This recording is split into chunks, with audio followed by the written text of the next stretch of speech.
교독하겠습니다. 로마서 5장 12절에서 21절.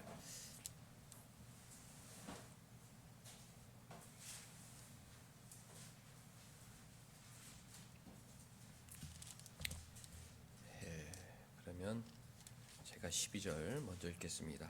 그러므로 한 사람으로 말미암아 죄가 세상에 들어오고 죄로 말미암아 사망이 들어왔나니 이와 같이 모든 사람이 죄를 지었으므로 사망이 모든 사람에게 이르렀느니라.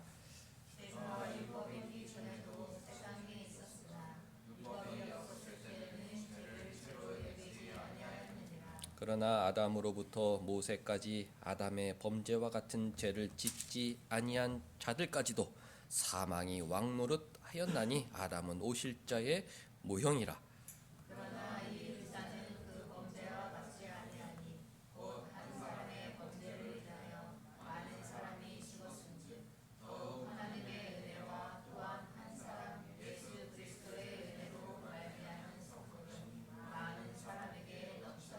또 이 선물은 범죄한 한 사람으로 말미암은 것과 같지 아니하니 심판은 한 사람으로 말미암아 정죄에 이르렀으나 은사는 많은 범죄로 말미암아 의롭다 하심의 이름이니라.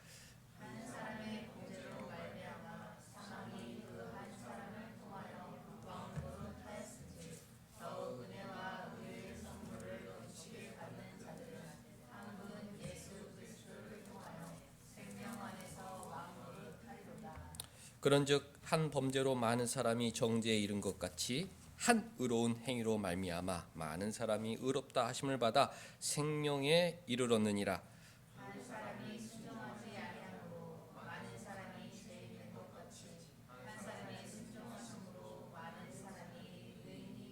율법이 들어온 것은 범죄를 더하게 하려 함이라. 그러나 죄가 더한 곳에 은혜가 더욱 넘쳤나니 이는 죄가 사망 안에서 왕노릇한 것 같이 은혜도 또한 의로 말미암아 왕노릇하여 우리 주 예수 그리스도로 말미암아 영생에 이르게 하려 함이라.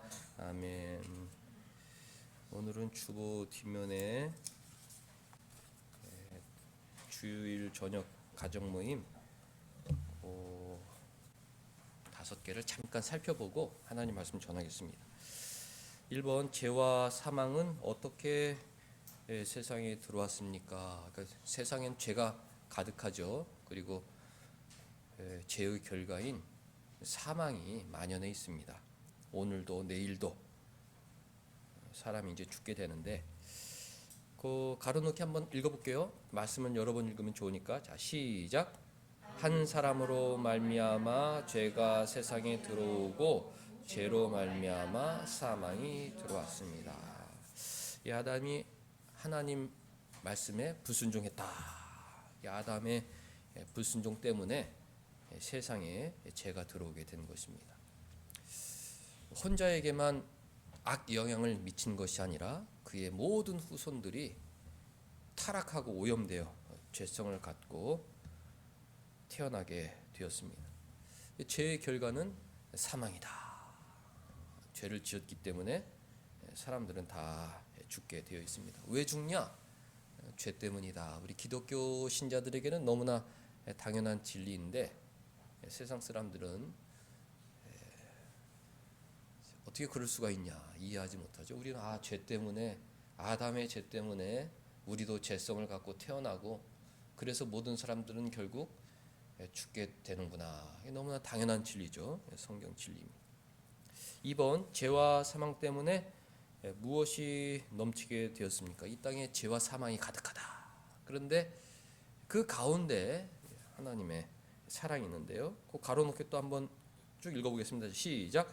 한 사람의 범죄를 인하여 많은 사람이 죽었은즉 더욱 하나님의 은혜와 또한 한 사람 예수 그리스도의 은혜로 말미암은 선물은 많은 사람에게 넘치게 되었습니다. 그 은혜, 이 땅에 죄와 사망이 가득하게 되었고 아담의 후손들도 다 죄 가운데 태어나게 되었죠. 그러니까 죄는 한 사람으로 말미암았지만 결과적으로 많은 사람, 아담과 하와뿐만 아니라 많은 사람에게도 하나님의 선물, 하나님의 은혜와 예수 그리스도의 은혜가 주어지게 되었다. 이게 놀라운 하나님의 섭리입니다. 그 은혜를 아담과 하와에게만 주신 것이 아니라 그 후손들 많은 사람들에게도 하나님의 은혜와 예수 그리스도의 은혜 선물이 주어지게 되었다. 죄와 사망이 가득했지만 결과적으로 은혜도 넘치게 되었다. 그런 의미죠. 주님이 주신 선물은 무엇입니까? 16절인데 꼭 가로 넣기만 한번 다시 읽어볼게요. 자, 시작. 심판은 한 사람으로 말미암아 정죄에 이르렀으나 은사는 많은 범죄로 말미암아 의롭다 하심에 이르게 하는 것입니다. 심판, 너는 하나님께 불순종했구나. 그렇지만은 선물, 은사가 선물인데 선물은 그 수많은 사람들이 저지른 그 수많은 범죄에 대해서 너는 죄사함 받은 나의 자녀다. 나는 너를 의롭다 여겨주겠다. 그러니까 칭의의 선물, 칭의의 은혜를 받게 되는 것이죠. 죄를 많이 지었지만 결과적으로 칭의의 은혜를 받게 되었는데 아담과 하와뿐만 아니라 다른 사람들이 죄사함의 은혜를 받게 되는 것입니다. 4번 칭의의 선물을 받은 사람들은 어떻게 됩니까? 죄사함의 선물을 받은 사람들은 어떻게 됩니까? 또 거기 쭉 읽어볼게요. 자, 시작.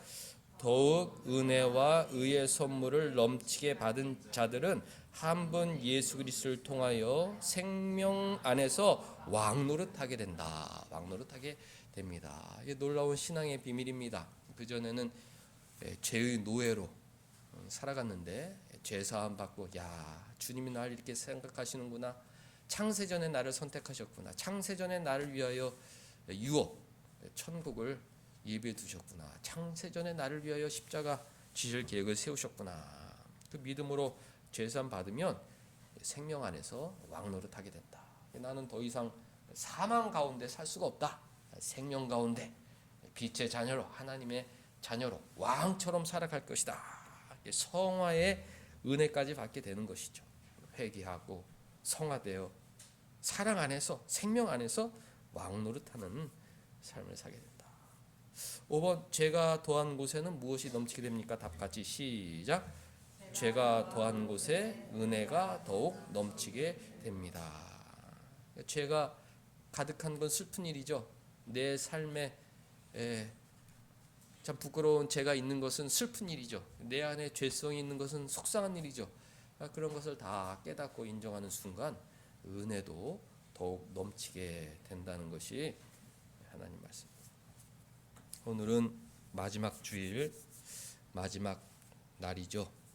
회개하기에 적당한 날입니다. 세상 사람들도 한 해를 돌아보면서 우리 비즈니스, 우리 사업 무엇이 부족했나, 실적을 비교하면서 왜 이렇게 실적을 못 내서 예년에는 성과금, 보너스도 많이 나눠 가졌는데 왜 올해는 성과금도 없느냐, 그런 것을 이제 반성을 미리 하죠. 새해에는 우리가 치고 올라가야 된다. 실적을 많이 내야 된다. 그것을 아주 막 철두철미하게 조사하고 계산하고 이제 계획을 세웁니다.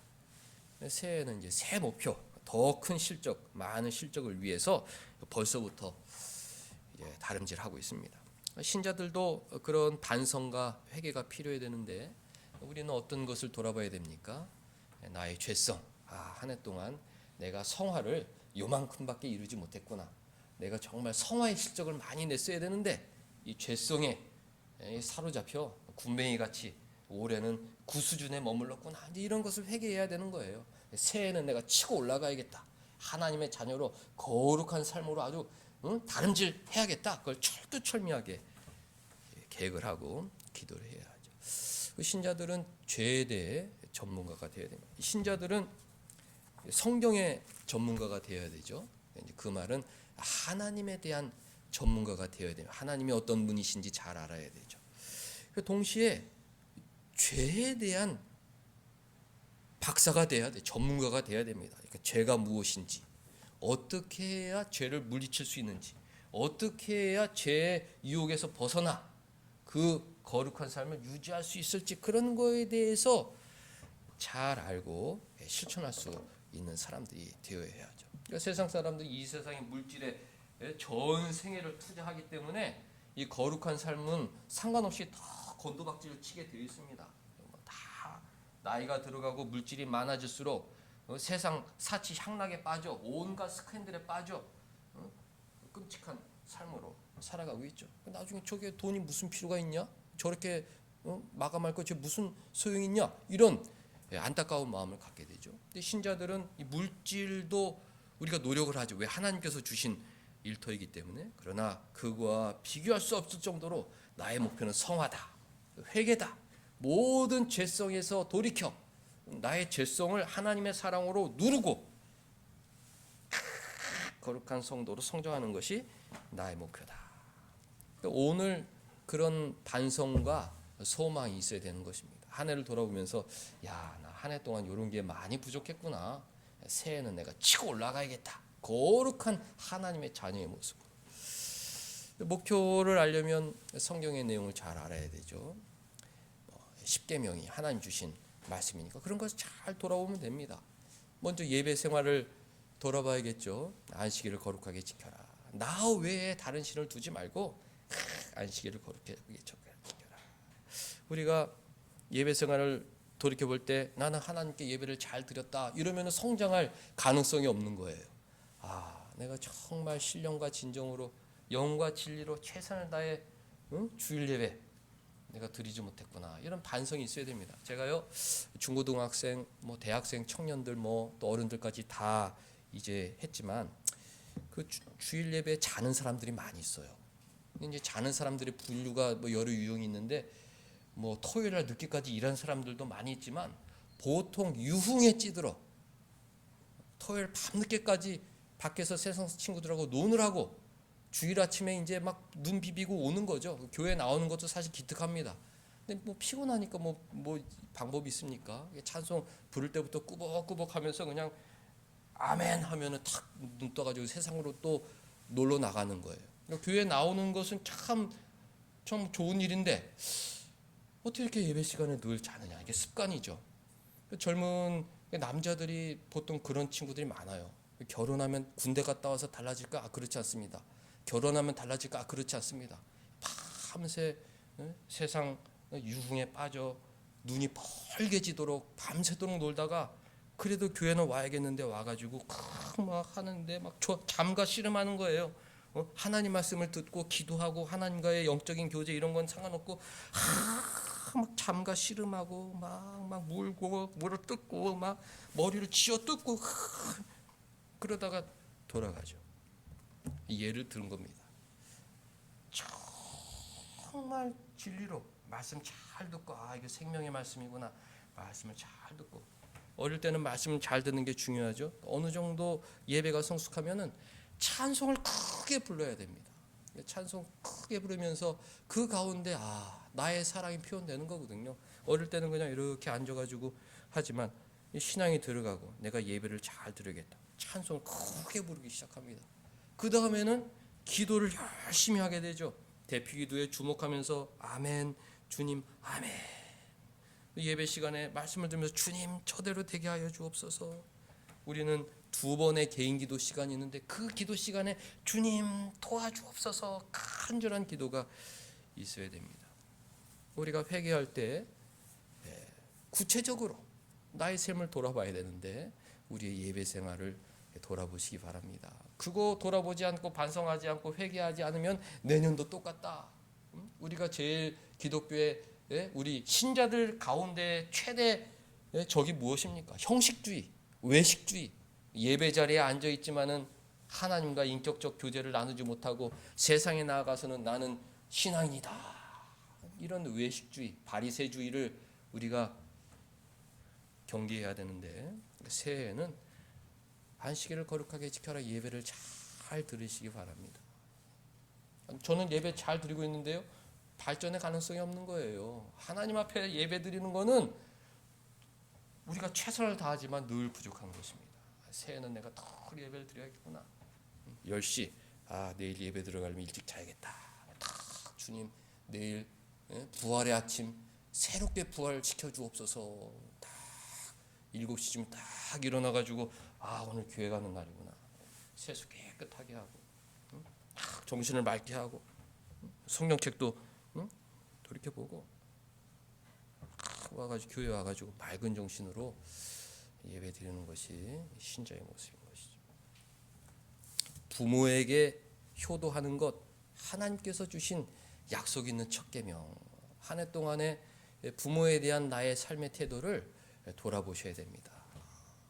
저는 아버지 돌아가신 다음에 부모님께 잘못했던 것이 이렇게 한이 되고 후회가 되는지 우리 사모님한테도 제가 그렇습니다. 당신은 아직 모릅니다. 몰라요. 부모님 돌아가셔야 알지 모릅니다. 그러니까 주변에서 알려드릴 때 귀에 있을 때 저는 그런 생각 들어요. 아직도 한남동에 아버지가 계실 것 같아요. 살아계시면은 가서 아버지 점심 같이 먹어요. 저 요즘에 시간이 많은데 점심 먹어요. 제가 국수 삶아 드릴게요. 국수 삶아서 같이 먹고 아버지 오늘은 가까운 데 가서 뭐라도 하나 먹죠. 왔다 갔다 그런 거 자주 했을 것 같아요. 지금은 하고 싶어도 할 수가 없다. 아버지한테 잘못했던 거 늘 마음에 짐이 되고 어머니한테 요양에 계신 어머니한테 늘 전화해서 어머니 어떠세요? 식사 잘하셨어요? 필요한 거 뭐 있습니까? 바나나요? 바나나 보내드릴게요. 쿠팡으로 하면 새벽에 갑니다. 바나나 잘 받으셨어요?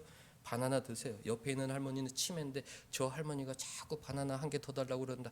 주세요. 어린 소자에게 하는 것이 주님께 한다고 그랬으니까 바나나 정도 나눠주세요. 요즘에는 저는 기뻐요. 야, 효자 아들이다. 저는 그 얘기가 너무 듣기 좋습니다. 난 그 할머니한테 효자 아들이라는 얘기 들을 줄 몰랐어요. 효자 아들이다. 아무도 돌봐주지 않는 그 외로운 처지에 처하게 되니까 이제 의지할 사람은 이제 아들인 나밖에 없는 거죠. 그 줄을 붙잡아야 되는 그 세상적으로 말할 때는 이제 와가지고 저러냐 이럴 수 있지만 신앙으로 볼 때 이런 관계가 회복된 것이 기적이다. 그리고 저는 요즘에 생각하는 게 부모에게 잘하면 땅에서 잘 된다. 약속 있는 첫 계명. 내가 우리 아이들에게 뭐 유산 줄 것도 없고 내가 이제 뭘 공부를 마음껏 시켜줄 것도 없고 내가 할 수 있는 건 기도인데 기도 외에 내가 할 수 있는 게 무엇이냐. 저 요양에 계신 어머니한테 내가 잘하면 하나님께서 그거를 불쌍히 여기고 우리 아이들에게 뭔가 좋은 거 주시지 않을까 그런 생각으로 살고 있어요. 막 어떤 때는 막 소리를 지르고 막 그럽니다. 막 사람들 흉을 보고 그러면은 아이고 뭐 언제까지 이러냐 싶다가도 전화 끊고 나서 우리 아이들 잘 될 거 생각하면 내가 참아야지. 내가 하나님의 자녀인데 참아야지. 그리고 또 다음 날 또 전화하고 그렇게 지내고 있어요. 한 해 동안 부모에게 하는 것을 돌아보시기 바랍니다. 아무리 잘했다고 해도 난 잘했어요. 이거는 하나님 앞에 강한 얘기가 아니에요. 부족했구나. 내가 좀 더 잘해드렸어야 되는데, 좀 더 해드렸어야 되는데. 부모에게 잘하면 땅에서 잘 된다. 약속 있는 첫 계명이다. 우리의 죄성을 아시고 우리의 마음을 너그럽게 만들기 위해 하나님께서 성령을 통해 주신 약속입니다. 오늘 같은 날 그런 반성과 회개와 소망이 있어야 되는 것입니다. 하나님, 한 해 동안 너무 부족했는데 죄가 많은 곳에 은혜가 넘친다고 그랬으니까 주님 새해는 더 은혜가 넘치게 하여 주옵소서. 제가 회개하니까 하나님 더 은혜가 넘치게 하여 주셔서 모든 것이 다 회복되고 하늘로부터 은혜가 내려오는 새해가 되게 하여 주옵소서. 그런 십계명을 쭉 돌아보시기 바랍니다. 살인하지 말라. 누구를 늘 미워하는 마음, 누구를 늘 미워하는 마음, 그런 마음이 있었다면 회개해야죠. 회개해야 됩니다. 간음하지 말라. 다 요번에 연예인 무슨 그런 스캔들 다 그런 성적인 타락 때문에 생긴 일들이잖아요. 우리 신자들은 깨끗해야 합니다. 깨끗하게 자신의 몸과 마음을 잘했다가 한 여자와 한 남자, 내 몸은 미래의 나의 부인의 것이다. 내 몸은 미래의 나의 남편의 것이다. 깨끗하게 하는 것이고, 도둑질하지 말라. 세상 사람들 늘 남의 거 훔치고 거짓말하지 말라. 사랑하는 성도 여러분들, 우리가 죄성이 있기 때문에 나로 모르게 입에서 거짓말이 나올 때가 있어요. 1년 동안 1년 365일 나는 한 번도 거짓말을 안 했다. 그럴 수가 없습니다. 뭔가 내 마음에 거짓된 마음이 있다. 내 마음과 다른 이야기를 하는 것, 그런 거 거짓말하는 것 아닙니까? 거짓말하지 말라. 네 이웃에 대해 거짓 증거하지 말라. 혹시 내 입에 습관처럼 거짓말이 있다면 새해에는 내가 이것을 버려야겠다. 마지막 날, 마지막 주에 한 것은 했다고 하고 안 한 것은 안 했다고 하고, 너 했어? 안 했습니다. 잘못했습니다. 열심히 하겠습니다. 솔직하고 깨끗하고 하나님 앞에 정결하게 살겠다. 탐심이 문제죠. 이 세상의 물질 다 어느 정도 다 살 만큼 된 사람도 탐심 때문에 망하는 것입니다. 가정이 있고 부인이 있고 자녀가 있는데 다른 것에 욕심을 두는 순간 사람은 죄의 노가 되어 하나님의 심판을 받게 되는 것이죠. 하나님께서 우리에게 죄를 허용하셨는데 그 이유를 오늘 좀 잘 이해하셔야 됩니다. 오늘 성경을 한 곳 좀 찾겠는데요. 신명기 32장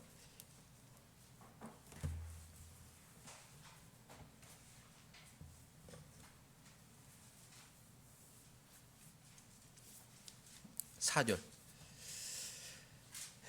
우리 신명기 32장 4절 우리 같이 읽겠습니다.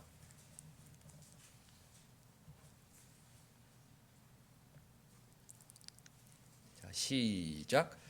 그는 반석이시니 그가 하신 일이 완전하고 그의 모든 길이 정의롭고 진실하고 거짓이 없으신 하나님이시니 공의로우시고 바르시도다. 하나님은 완전하시다. 하나님은 완전하시다. 모든 길이 정의롭고 진실하시다. 거짓이 없으시다. 하나님은 이러한 사랑으로 우리를 지키시고 인도하고 계십니다. 그러니까 우리가 하나님을 사랑할 때 하나님은 진실하십니다. 하나님은 완전하십니다. 하나님은 정의로우십니다. 인정하는 거예요. 우리가 2023년 한 해를 돌아오면서 우리가 내 발로 걸어온 것 같지만 하나님께서 인도해 주신 것이거든요. 주님 인정합니다 하셔야 돼요. 제 삶에 불평이 많고 어려운 일도 많고 나의 실수로 인해 괴로운 일도 많았지만 그 모든 섭리는 완전하셨다는 것을 인정합니다. 진실하셨다는 것을 인정합니다. 무엇보다도 공의로웠다는 것을 인정합니다. 이런 신앙이 있어야 돼요. 우리 기독교 안에도 좌파가 있죠. 마귀의 목표는 교회를 파괴하는 것, 신앙을 파괴하는 것이죠. 그래서 교회에 자기 간첩들, 하수인들을 파송해서 직파하는 거예요. 북한에서 우리에게 간첩을 직파하듯이 자기 하수인들을 직파해서 신앙을 파괴시키려고 노력하는데, 그런 사람들 중에 일부가 자유주의 신학자라는 사람들입니다. 이 사람들은 여러 잡다한 이론을 만들어서 신앙을 오염시키는데, 그 중에 하나가 이신론, 데이즘, 자연신학이라는 게 있어요. 그 사람들의 주장은 이렇습니다. 그래, 신이 있다. 신이 있지만 신은 세상을 창조하고 그리고 완벽하게 창조하셨기 때문에 마치 시계가 태엽을 감아주면 돌아가듯이 그냥 자연적으로 돌아가도록 내버려 두었다. 이렇게 주장하는 거예요. 하나님은 간섭하지 않는다. 하나님은 우리 인간 삶에 관여하지 않는다. 그러니까 인간들끼리 지지고 볶고 노력해서 그냥 세상이 돌아가도록 내버려 뒀지, 하나님은 저 멀리 이제 세상을 창조하신 다음엔 어딘가에 저 멀리 그냥 혼자 우리랑 상관없이, 지구와 상관없이 존재하신다, 이렇게 생각을 하죠. 그런데 이런 사상이요, 신자들에게 영향을 주면서 신앙을 버리도록 만듭니다. 교회에서가 예배를 드리지만 에이, 무슨 하나님이 날 도와주겠어, 내가 다 한 것이지, 이렇게 이제 생각하죠. 우리는 이제 그런 신앙을 받아들이, 그 신앙이라는 것도 할 수도 없어요. 그런 유혹을 거절해야죠. 하나님은 완전하시다. 하나님은 절대 주권을 가지셨고 오늘도 내 삶에 살아 역사하신다. 저 멀리 계신 하나님과는 인격적인 교제를 할 수가 없어요. 그러니까 나는 늘 주님과 아버지처럼, 친구처럼 인격적인 교제를 나누고 있다. 주님 도와주옵소서. 그럼 정말 주님께서 도와주시는 거죠. 우리 어머니 아기 같은 게 있어요. 자기는 뭐 먹고 싶으면 하나님께서 바로 배달시켜 준대요. 누굴 통해서 그 필요한 걸 갖다 준대. 그러니까 세상 사람들께 뭐 그런 뭐 미신 같은 얘기가 있어. 그렇지만은 왜 우리 간증인 거야. 하나님 내가 내 마음을 아시는구나. 내가 이런 거 갖고 싶고 내가 이런 거 필요하다 그러면 어떻게 해서든지 그거를 공급해 주는구나. 아버지가 정말 아이들이 아버지 뭐 먹고 싶어요. 그러면 눈길에도 나가가지고 뭐 사다 주시듯이 하나님은 모든 것을 나에게 공급해 주시는구나. 이런 인격적인 교제를 갖고 신앙인들은 살고 있어요. 여기 계신 분들은 다 그런 간증이 있어야 됩니다. 어린아이들도 만 15세 지나면서 중학교 들어가면서 중학교 한 1학년, 2학년 들어가면서 하나님이 나를 도와주시는구나. 이런 인격적인 교제가 있어야 되는 것이죠. 자유주의 신학자들, 인본주의자들은 그런 게 어딨냐. 신은 그냥 세상을 창조하고 저 멀리 어디론가에 가서 우리랑 전혀 상관없는 존재다. 그러나 성경 뭐라는 거? 반석이다, 완전하다, 정의롭다, 진실하다, 공의롭고 바르다. 한 해 동안에 우리 삶을 돌아오면서 하나님 실수는 제가 했습니다. 잘못은 제가 했습니다. 하나님께서는 공의로우신 진실하신 섭리로 나를 여기까지 인도해 주셨습니다. 그런 신앙이 있어야 되는 것입니다. 5절 그들은 여호와를 향하여 악을 행하니 하나님의 자녀가 아니요 흠이 있고 비뚤어진 세대로다. 이제 말씀을 읽으면서 하나님은 완전하고 나는 흠이 있구나. 하나님은 진실한데 나는 성경 말씀 그대로 삐뚤어진 세대구나. 이런 신앙의 고백이 있어야 되는 것입니다. 내 마음이 삐뚤어졌구나. 내가 바로 그 옛날 이스라엘 삐뚤어진 세대와 똑같은 사람들이구나. 그런 고백이 이 마지막 주일, 마지막 날에 있어야 되는 것입니다. 하나님은 완전하시다. 하나님 칭찬해드리고 나는 흠이 많고 삐뚤어졌다. 회개하고 그러면서 새해에는 주님 따라 완전하고 진실하고 정의롭게 살기로 원합니다. 그런 마음을 가져야 하는 것이죠. 6절 어리석고 지혜 없는 백성아 여호와께서 이같이 보답하느냐. 그는 네 아버지시요. 이 성경의 명문입니다. 여호와는 네 아버지다. 너를 사랑한다. 네 아버지시요. 너를 지으신 이가 아니시냐. 그가 너를 만드시고 세우셨다. 예? 그런데 너는 어떻게 그렇게 삐뚤어진 마음과 생각으로 살아가고 있느냐. 모세가 이스라엘 백성들을 훈계하는 거예요. 오늘 하나님께서 이 말씀을 통해서 우리 마음에 찔림을 주는 것입니다. 내가 삐뚤어졌구나. 그래도 주님은 완전하시고 진실하셔서 나를 오늘 여기까지 인도해 주셨구나. 나는 정말 부족했는데 하나님의 은혜로 여기까지 오게 되었구나. 그런 마음이 있어야 하는 것입니다. 하나님은 우리에게 왜 죄를 허용하셨을까? 완전하신 분이 그 죄까지도요 하나님의 손 안에 일어나는 것입니다. 하나님께서 죄를 짓도록 유혹하고 부추기시는 분은 아니지만 이 세상에 죄가 들어오고 천사가 타락돼서 그 타락한 천사가 하와를 유혹하고 하와가 아담을 꼬드겨서 하나님 말씀에 불순종해서 이 세상에 죄가 들어오고 사망이 들어오고 그리고 예수 그리스도 십자가로 죄사함의 은혜가 전에게 지게 된 것은 우연이 된 것이 아니라 다 하나님께서 만세전에 계획하신 것이죠. 왜 그런 일을 하셨을까? 그것을 오늘 마지막 주일에 생각을 해보고자 하는 것입니다. 두 가지 이유인데요. 첫째는 겸손을 위해서 그렇습니다. 만일 아담과 하와가 범죄하지 않았더라면 끝끝내 마음속에 내가 하나님같이 되어야겠다는 교만함이 있었을 거예요. 타락하지 않았다. 내가 하나님하고 똑같은 것 같은데? 나도 모든 것을 다 이해할 수 있고 이 에덴 동산을 관리하고 내가 천사나 하나님하고 다를 게 뭐야? 나도 하나님처럼 될 수 있을 것 같은데? 그런 교만한 마음으로 살았을 것입니다. 이 세상 사람들은 다 그런 교만함으로 살고 있죠. 나는 하나님과 똑같은 존재다. 하나님이 어디 있느냐? 내가 바로 하나님이다. 이런 교만 속에 살아가죠. 하나님께서 죄를 허락하심으로 우리가 죄에 휩싸인 비참한 삶을 살게 하심으로 나는 흙이구나.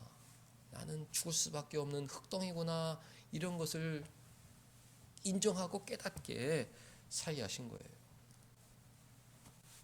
아브라함 자기 부인을 누이라고 거짓말하고 그런 수치스러운 삶을 살았습니다. 늘 그런 것들이 부끄러웠죠. 나는 죄인이구나. 야곱 아버지를 거짓말하고 형의 것을 뺏으려는 탄심을 갖고 살았죠. 그런 걸 생각하면서 나는 죄인이구나. 다윗 부하의 아내를 뺏고 싶어서 부하를 갖다가 저 전쟁터 맨 앞에 가서 죽게 만들고 그 아내를 빼앗았던 그 살인자, 죽을 때까지 그것이 다윗을 겸손하게 만든 것이죠. 나는 살인자야. 나는 부끄러운 죄인이다. 주님의 은혜가 없으면 나는 구원받을 자격이 없다. 늘 겸손하게 살 수밖에 없었죠. 다 마찬가지입니다. 베드로, 나는 저 사람을 몰라요. 죽을 때까지 예수님을 모른다고 부정했던 그 죄 가운데서 나는 그 주님 돌아가시는 그 앞에서 나는 주님을 몰랐다 한 사람이다. 겸손하게 사는 것이죠. 사도 바울 교회를 핍박했죠. 사울을 스데반 집사 죽이는데 앞장서고 교회를 잔멸하려고 나는 죄인 중에 괴수다. 겸손하게 살았습니다. 우리가 한 해를 돌아보면서 부끄러운 일들이 많이 있죠. 저는 아버지 생각하면 그래요. 나는 죄인이다. 진짜 나는 너무 죄인이다. 하나님 앞에 잘한 것도 없고요. 나는 정말 부끄럽다. 그런 죄 가운데에 빠졌던 일들이 나를 하나님 앞에 겸손하게 만든다. 하나님, 저는 흙덩이입니다. 내 안에 이 비뚤어진 세대, 비뚤어진 마음이 있는 죄인입니다. 주님의 은혜가 없으면 한순간도 살 수가 없습니다. 주님 불쌍히 여겨 주옵소서. 겸손한 마음을 갖게 해주는 것이죠. 자신의 죄성을 깨닫는 건 부끄러운 일이 아닙니다. 하나님 앞에 겸손할 수 있는 최고의 은혜인 거예요. 두 번째, 하나님께서 왜 죄를 허용하셨느냐? 그런 깨달음과 겸손함을 통해서 주님의 더 큰 은혜를 받도록 하시기 위함인 것이죠. 죄가 더한 곳에 은혜가 더욱 넘치게 된다. 죄와 사망이 왕노릇한 곳에 오히려 주님의 은사와 선물이 넘쳐나듯이 죄가 더한 곳, 쉽게 말해 죄를 많이 깨달은 사람에게 하나님의 은혜가 풍성하게 넘쳐나게 되는 것입니다. 여러분들 새해를 주님 감사합니다, 이런 은혜 속에 맞이해야 되지 않겠습니까? 주님, 저는 게을렀어요. 저는 공부를 열심히 하지 않았어요. 저는 일을 열심히 하지 않았습니다. 저는 부모님께 함부로 대했습니다. 저는 사람들에게 상처 주는 삶을 살았습니다. 그런데 주님은 완전하셔서 나를 여기까지 인도해 주셨어요. 그래도 이 정도 수입을 갖고 살게 해주셨어요. 그래도 이 정도 점수를 받게 해주셨어요. 그리고 사람들과의 이 정도 관계를 맺게 해주셨어요. 주님, 저는 너무 부족했는데 주님의 은혜로 여기에 이르게 되었어요 하고 더욱 주님의 은혜에 감사한 마음을 갖게 된다는 것입니다. 오늘 주님 앞에 오래 머무시는 하루가 되시길 바랍니다. 가족들과의 대화 가운데에서도 나는 부족했다, 너는 부족했다, 이 대화가 아니라 나는 부족했다. 죄가 많은 곳에 은혜가 더한다고, 죄가 더한 곳에 은혜가 넘친다고, 그래도 내 마음에는 은혜가 가득하다, 이렇게 고백할 수 있다면 신앙의 유종의 미를 거두게 되는 것입니다.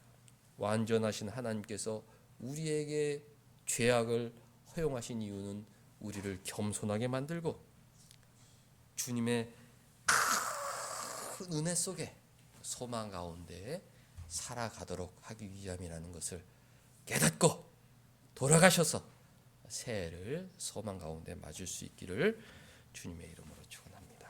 기도하겠습니다.